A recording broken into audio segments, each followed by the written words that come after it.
Now, hard to believe, but it's been 3 years since the news first broke about the wait time scandal within the VA system that started right here in Phoenix.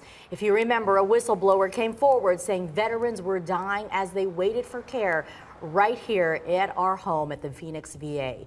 Well, since then, 7 directors have been in charge of the Phoenix VA, and this morning, the newest director, Rima Ann Nelson, joining us, heading up the facility. She took over last October, and she's joining us to talk a little bit more about the improvements and the progress that's been made under her care. Thank you for being here on this Memorial Day. Thank you for having me. I know it's a special day. You'll be going out to be meeting with the veterans, going to the hospitals. It's perfect timing to look back at where we have changed, where we are now. That's the biggest question. Has it gotten better? It's gotten a lot better. We have made great strides in improving access to care and reducing the wait times for care. But we still have a lot more to do. We were able to open 2 new clinics in the Phoenix area. We have doubled the size of our emergency room. We have our mobile medical unit that we're using to see veterans in the rural community. And we're also utilizing telehealth technologies to be able to deliver care to veterans. So giving them that access is a big coup. Has the employment grown then to be able to take care of our veterans? Absolutely. We've added 900 more employees to the healthcare system, and proud to say that 37% of our employees are veterans themselves. But as more veterans enroll into our system, we need to continue to add more so that we can stay ahead of the growth and maintain the access. You talk about growth because it's really interesting that Phoenix now has more veterans than Los Angeles, which previously held that title. That's correct, yes. We have over 91,000 veterans enrolled in the Phoenix VA healthcare system, and Los Angeles VA has 90,000. So we continue to grow. So veterans are coming to us for care, but we do need to make sure we maintain that access. So one of the things we're very happy about is that we're able to partner with Tri-West in the community to give the veterans more choice. And so if we're not able to deliver that care within VA, the veterans now have a choice to get the care in the community.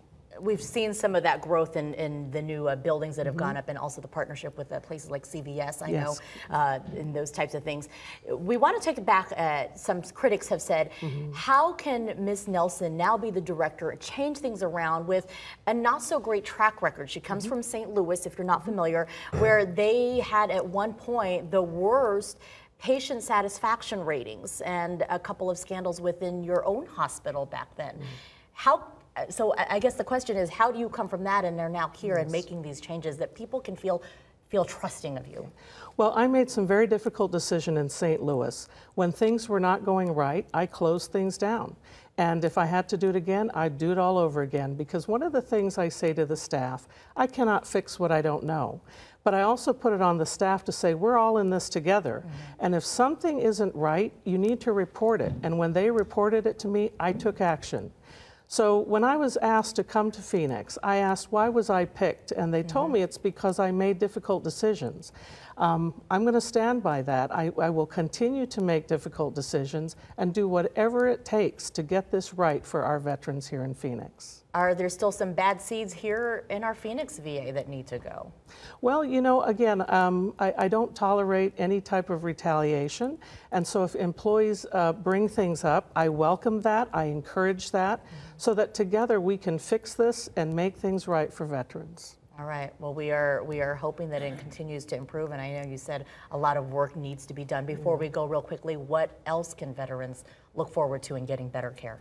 Well, I would like to tell our veterans that are watching today, and especially on this special day, Memorial Day, we want to honor our heroes, men and women who served our country, remember them, just take the time to remember, but also to our veterans that we're continuing to care for in the hospital today, that, you know, we are here for them. We are here for them, to serve them, but to thank them too, and for the families of our fallen heroes. We're going to think of you today, and we're grateful for the service your loved ones have done for our country. All right. Assuring words, and let's hope we see more progress. Thank you. Thank you very much. Thank you. Director Rima Nelson from the Phoenix VA.